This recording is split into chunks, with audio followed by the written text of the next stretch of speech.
All right, John Piassek, let's do this again. Talk Maryland Million here, Maryland Million previews. We did the Classic last time and talked about a couple of the horses that might be coming for that. And let's talk about the Sprint this time. We're here at Pimlico, so sort of apropos to get together at Pimlico and talk about the Maryland Million, which actually several times was contested here. Yeah, perfect. And looking at the Sprint from last year, it looks like most of the major players are still in training. So I think we could probably expect to see Air Token, who was the champion last year. A bit of a disappointing season, I think, for Jose Corrales this year with him, but obviously that would be a good place to make amends.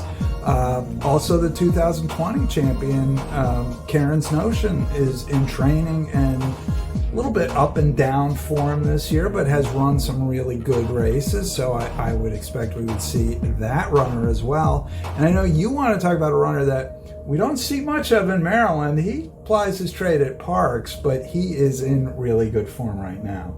That's right. It's the king of Monday and Tuesday racing. It's Fortheluvofbourbon, a Pennsylvania-bred son of Bourbon Courage. He was in last year's sprint, and he came in 6th, didn't do much, but since then he's become a much better horse. This year he's won 5 times from 7 starts, including 2 stakes wins at his home base of Parx. He took the page McKinney back in April, and then last out he got a big class test in the Banjo Picker Sprint, where he squared off with Barrett in a clash to determine who would be the best male Pennsylvania-bred sprinter. And you have to say, Fortheluvofbourbon passed that test with flying colors. He won by 4 lengths after getting a great stalking trip.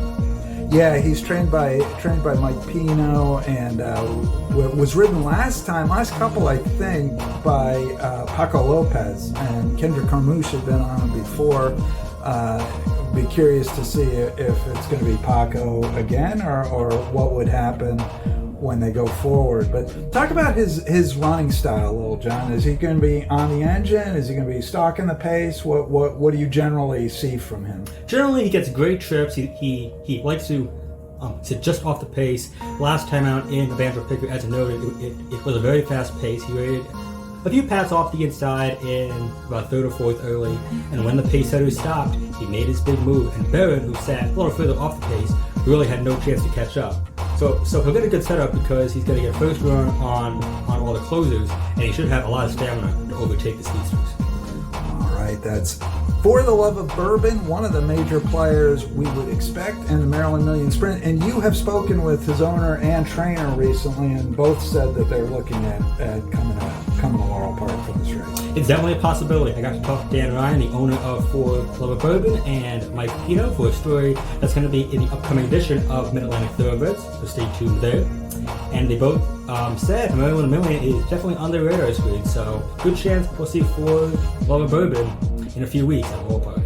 All right, Fortheluvofbourbon, that's the Maryland Million Sprint. Maryland Million coming up October 22nd at Laurel Park. And we'll be following up with more preview videos, John and I, over the next several weeks here. So stay tuned, more to come, and Maryland Million, October 22nd at Laurel.